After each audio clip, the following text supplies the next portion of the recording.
देखिए फ्रेंड्स, जैसे कि आपको पता है यूपी ट्रिपल एससी में उत्तर प्रदेश का जीके पूछा जाएगा। तो यूपी ट्रिपल एससी का अधिकतर एग्जाम्स में अब यूपी जीके पूछा जाने लगा है। तो हम यहाँ पर जो बात कर रहे हैं यूपी ट्रिपल एससी में जूनियर स्टूडेंट में जो आपका यूपी जीके पूछा जाएगा उसके बारे में, ठीक है। तो इसमें आज का टॉपिक है उत्तर प्रदेश कला एवं संस्कृति में। आज हम पढ़ेंगे इसमें यानी कि संगीत कला। तो इसमें पिछली क्लास में मैंने आपको करा दिया है बहुत कुछ। तो यहाँ पर अगर आपने नहीं देखी है तो पिछली क्लास तो डिस्क्रिप्शन में लिंक दिया हुआ है, वहाँ से जाके देख सकते हैं, ठीक है। तो आज पढ़ेंगे उत्तर प्रदेश में संगीत कला के बारे में, ठीक है। देखिए संगीत कला की अगर बात करूं, उत्तर प्रदेश का जीके चल रहा है। मैं आपको बता दूं यहाँ पर टॉपिक है कला और संस्कृति का। तो इसमें यहाँ पर हम आगे पढ़ने वाले हैं, ठीक है। देखिए अगर बात की जाए तो संगीत का बाइबल किसे कहा जाता है, ठीक है। तो यहाँ पर अगर बात की जाए क्वेश्चन बन जाता है संगीत का बाइबल।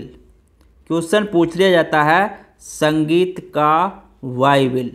तो यहाँ पर इसको भी नोट कर लेना।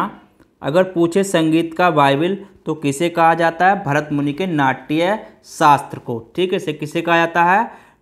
भरत मुनि के नाट्य शास्त्र को, ठीक है।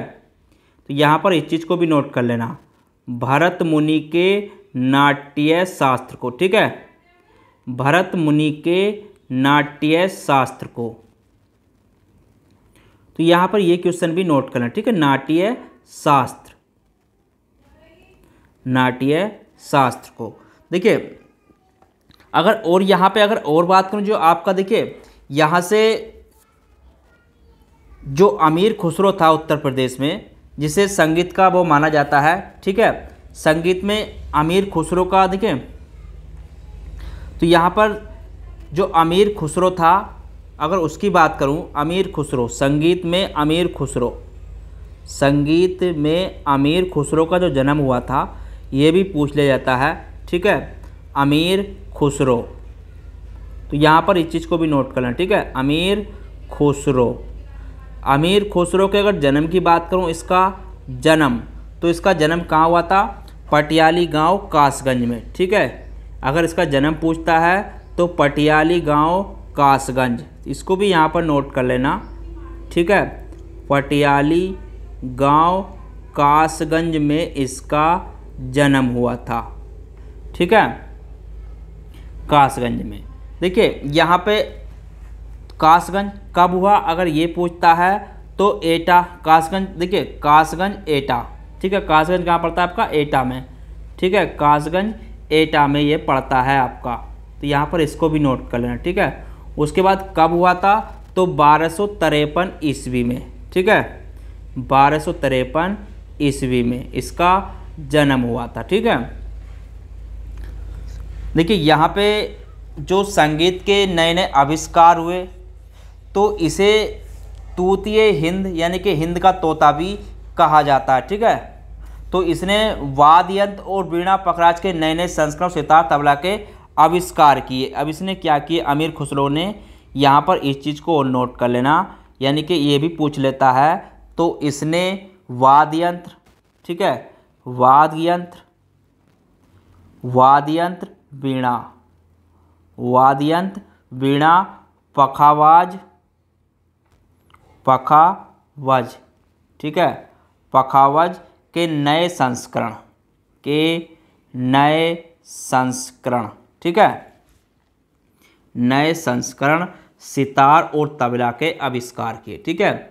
संस्करण, तबला और सितार और तबला, ठीक है, सितार और तबला के आविष्कार किए, सितार और तबला, ये भी यहाँ पर नोट कर लेना, ठीक है। तबला के आविष्कार किए, तो इसको भी यहाँ पर नोट कर लेना, ये भी आपका पूछ लेता है, ठीक है।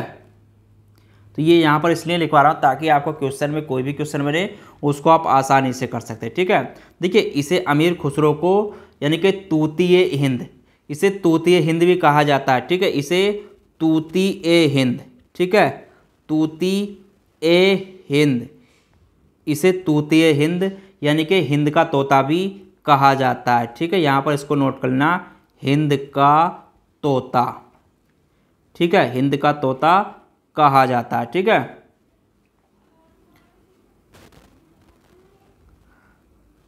तो इस चीज़ को भी यहाँ पर नोट कर लेना। उसके बाद देखिए, और यहाँ पे अगर खुसरो की और बात की जाए तो खुसरो ने ईरानी फारसी संगीत रागों में भारतीय प्रचलित रागों का मिश्रण, अनेक श्रुति मार्गों का आविष्कार किया है। ठीक है, और खुसरो ने क्या किया, यहाँ पर अगर खुसरो की यहाँ पे अगर बात आती है तो यहाँ पर आगे नोट करना खुसरो का। देखिए यहाँ पे खुसरो की ही बात कर रहा हूँ मैं। ठीक है, खुसरो ने ईरानी फारसी, ठीक है, अब इसने और क्या क्या किया, ईरानी फारसी, ईरानी फारसी, ठीक है, ईरानी फारसी संगीत रागों में, ईरानी फारसी संगीत रागों में भारतीय प्रचलित रागों का मिश्रण करके, रागों में भारतीय प्रचलित रागों का मिश्रण करके, प्रचलित रागों का मिश्रण करके, रागों का मिश्रण करके अनेक श्रुति मधुर रागों का आविष्कार किया। ठीक है, क्या किया है, अनेक मधुर यानी कि अनेक श्रुति मधुर रागों का आविष्कार किया। ठीक है, तो यहाँ पर इसको भी नोट कर लेना, अनेक श्रुति, अनेक श्रुति, अनेक श्रुति मधुर रागों का आविष्कार किया। ठीक है, तो यहाँ पर ये भी नोट करते चलना क्योंकि ये भी पूछ लेता है, मधुर रागों का आविष्कार किया।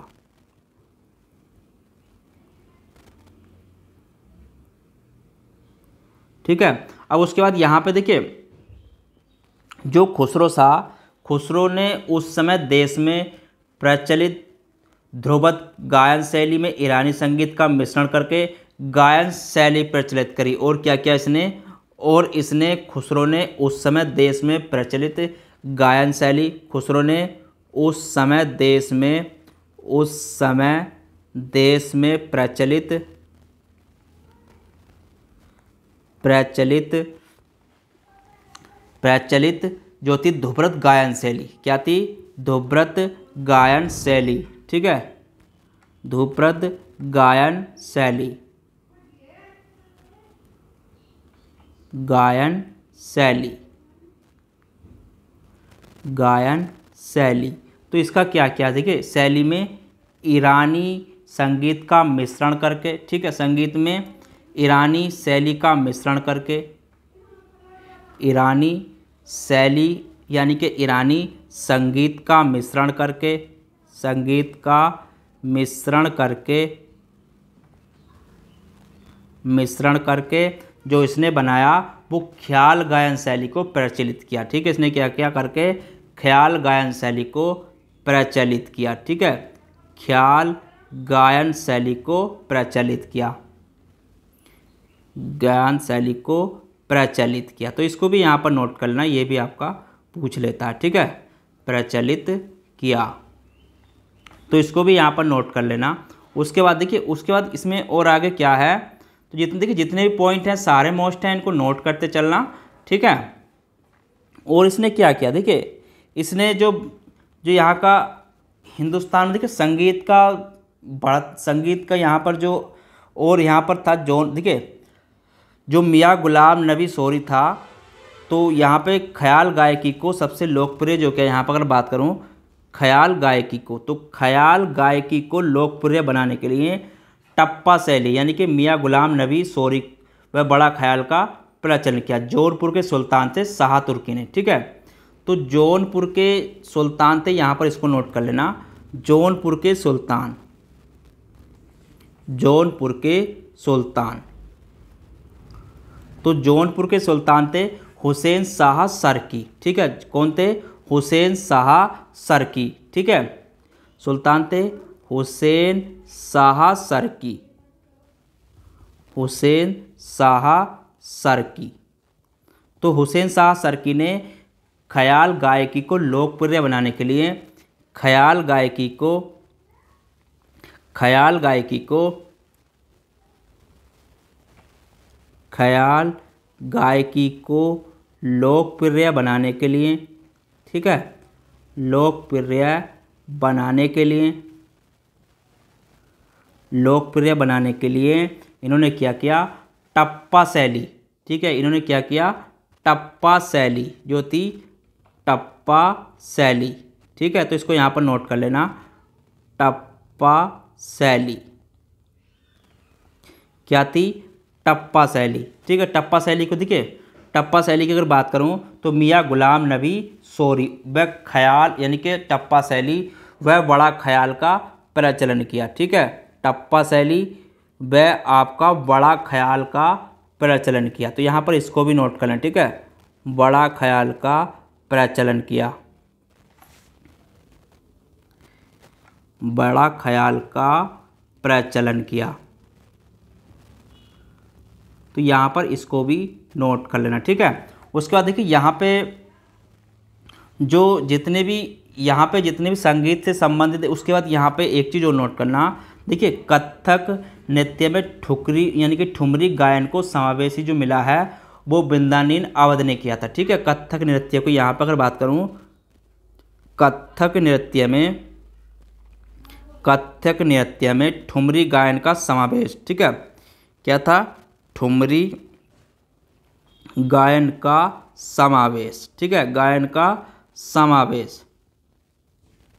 तो ये किसने किया था, समावेश की अगर बात आती है तो बिंदादीन अवध ने किया था, ठीक है, बिंदादीन अवध ने किया था, इसको यहाँ पर नोट करना, ठीक है। समावेश किसने किया था, बिंदादीन अवध ने, बिंदादीन, ठीक है, बिंदादीन अवध ने किया था, इसको यहाँ पर नोट करना, ठीक है, अवध ने किया। तो ये भी पूछ लेता है, इसको भी यहाँ पर नोट करना, ठीक है। देखिए अब यहाँ पे एक चीज़ और नोट करना, जो कुछ संप्रदाय के जो प्रवर्तक हैं यहाँ पे कुछ उनको भी यहाँ पर नोट करना, ठीक है। देखिए जैसे आपका कुछ कवि हैं, प्रमुख संप्रदाय के कवि, यहाँ पर उसको नोट कर लेना, प्रमुख संप्रदाय कवि, तो यहाँ पर इसको नोट करना, प्रमुख संप्रदाय कवि, और उनके प्रवर्तक कौन है उसको भी यहाँ पर नोट कर लेना, ये भी आपका पूछ लेता है। देखिए यहाँ पे अगर बात करूँ, जैसे आपका पोष्टी संप्रदाय था, ठीक है, क्या था आपका, पोष्टी संप्रदाय, तो पोष्टी संप्रदाय की अगर यहाँ पे बात की जाए संप्रदाय, तो पोष्टी संप्रदाय का जो प्रवर्तक था वो महाप्रभु वल्लभाचार्य है, ठीक है, कौन है, महाप्रभु वल्लभाचार्य है, ठीक है। तो यहाँ पर इसको भी नोट कर लेना, वल्लभाचार्य हैं। उसके बाद यहाँ पे आगे नोट करना, सखी संप्रदाय, सखी संप्रदाय, जो सखी संप्रदाय के प्रवर्तक हैं तो वह स्वामी हरिदास, कौन है, स्वामी हरिदास, ठीक है, स्वामी हरिदास हैं।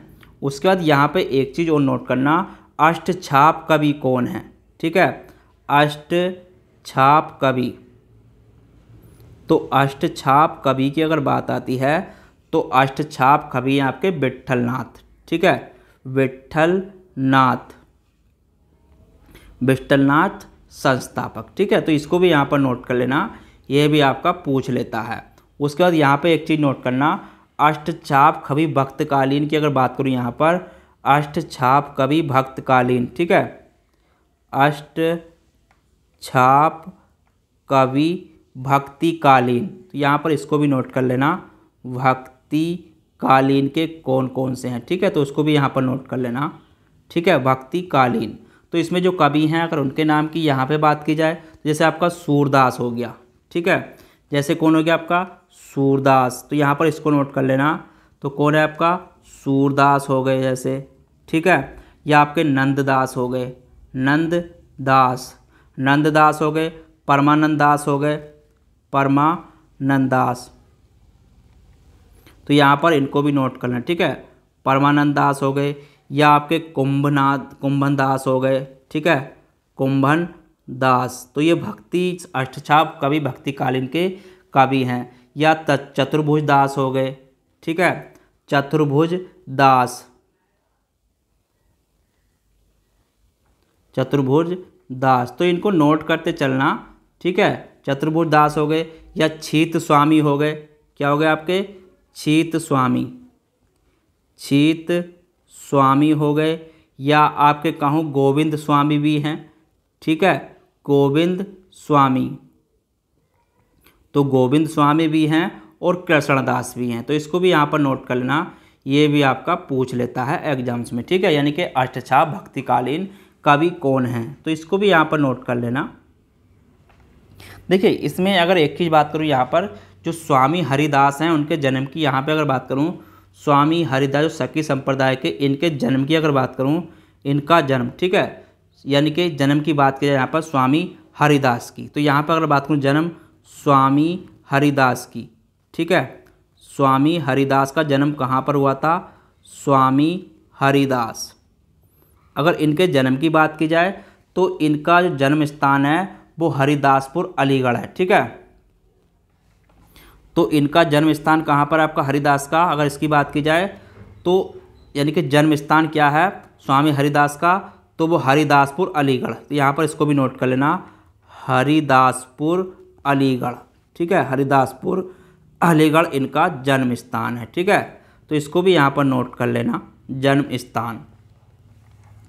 देखिए यहाँ पे इन्होंने क्या क्या किया है, अगर इनके बारे में अगर डीप से यहाँ पर जानेंगे तो इनके बारे में अगर आप और देखिए, और यहाँ पर अगर कहूँ तो ये आपके धूम्रपद धमार के प्रवर्तक, ठीक है, ये प्रवर्तक काय के माने जाते हैं, तो धूम्रपद, ठीक है, धूम्रपद और धमार के प्रवर्तक, ठीक है, धूम्रपद और ये धमार के प्रवर्तक हैं, ठीक है, किसके प्रवर्तक हैं, धूम्रपद और धमार के प्रवर्तक हैं। देखिए इन्होंने श्री कोकिल संग्रह तथा अष्टदश पदों की रचना करी है, ठीक है। तो इन्होंने रचना जो करी है, अगर इनकी रचना की बात करूं, रचना की जो इन्होंने रचना करी है, जैसे आपका क्या हो गया श्री कोलीमाल, ठीक है, श्री केलीमाल, तो रचना करी इन्होंने श्री केलीमाल, तो श्री केलीमाल की इन्होंने रचना करी है, ठीक है, श्री केलीमाल संग्रह, श्री केलीमाल संग्रह, और आपका अष्टदश पदों की रचना करी है, ठीक है, अष्टादश पदों की रचना। तो यहाँ पर इसको भी नोट कर लेना, अष्टादश पदों की रचना, तो ये भी पूछ लेता है, अष्टादश पदों की रचना, ठीक है, इन्होंने इसकी रचना करी है, तो इसको भी यहाँ पर नोट कर लेना। उसके बाद एक चीज़ और नोट कर, देखिए इन्होंने मंदिरों में ध्रुपद गायन द्वारा अर्चना पद्धति का श्री गणेश किया है, और इन्होंने क्या किया है स्वामी, अगर इनकी बात की जाए तो इन्होंने और क्या किया, मंदिरों में, इन्होंने मंदिरों में ध्रुपद गायन, ठीक है, ध्रुपद गायन द्वारा अर्चना पद्धति का, ठीक है, श्री गणेश किया है, द्वारा अर्चना पद्धति का श्री गणेश, ठीक है, अर्चना पद्धति का श्री गणेश। तो इसको भी यहाँ पर नोट कर लेना, ठीक है, तो ये भी पूछ लेता है, इसको भी यहाँ पर नोट कर लेना। देखिए हरिदास की, उसके बाद यहाँ पे एक चीज़ और नोट करना, जो हरिदास की अगर इनकी बात की जाए तो हरिदासी संप्रदाय के 5 प्रमुख संगीत अर्चना केंद्र थे, ठीक है, यानी कि हरिदासी संप्रदाय के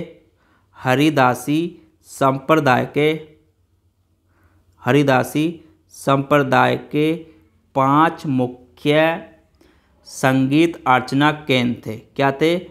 5 मुख्य संगीत अर्चना केंद्र, ठीक है, संगीत अर्चना केंद्र कौन कौन से थे वो भी मैं आपको बता दूंगा। देखिए इनके शिष्य की बात करूं यहाँ पर, तो इनके शिष्य की बात की जाए तो स्वामी हरिदास के शिष्य की बात करूं, स्वामी हरिदास के शिष्य, तो इसमें शिष्य कौन कौन से थे अगर इनकी बात की जाए, देखिए यहाँ पे शिष्यों में जैसे बेजू बावरा, ठीक है, बेजू बावरा, तो बेजू बावरा भी इनका कौन था? शिष्य था, ठीक है, बेजू बावरा, तानसेन, बेजू बावरा तानसेन भी इनका शिष्य था, और ठीक है, गोपाल नायक तो गोपाल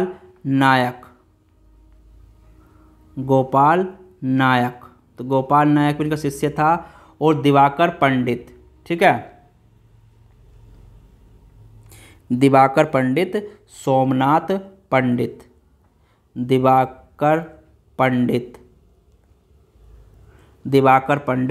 सोमनाथ पंडित,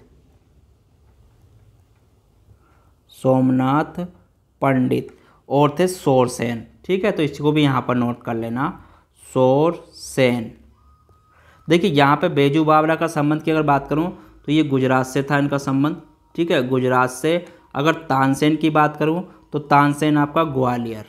ठीक है, ग्वालियर, तो इसको भी नोट कर लेना यहाँ पर, ये भी आपका पूछ लेता है। ठीक है, तो ये इनके शिष्य थे, यह भी मैंने आपको यहाँ पर इसलिए नोट करा दिए ताकि आपको कोई भी अगर क्वेश्चन पूछे तो आप इसको आसानी से कर सकें। ठीक है, देखिए यहाँ से और इसमें इनके बारे में और क्या यहाँ पर नोट करेंगे। देखिए स्वामी हित हरिवंश को श्रेष्ठ संगीतक होने के कारण, यानी कि यहाँ पे इसमें एक चीज़ आगे नोट करना, स्वामी हित हरिवंश कौन थे? स्वामी, अगर यहाँ पे बात करूँ स्वामी हित हरिवंश, स्वामी हित हरिवंश, ये स्वामी हित हरिवंश जो थे, अगर इनकी बात करूँ तो संगीत श्रेष्ठ, ठीक है, ये क्या थे? श्रेष्ठ संगीतक थे, यानी कि क्या थे?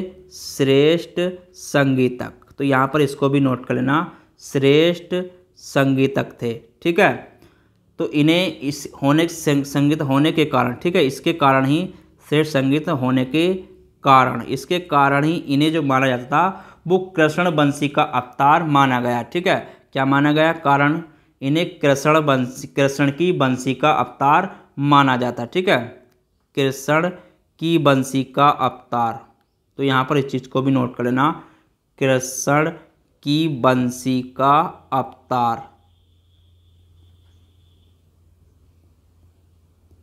अवतार माना जाता था। ठीक है, तो यहाँ पर इसको भी नोट कर लेना।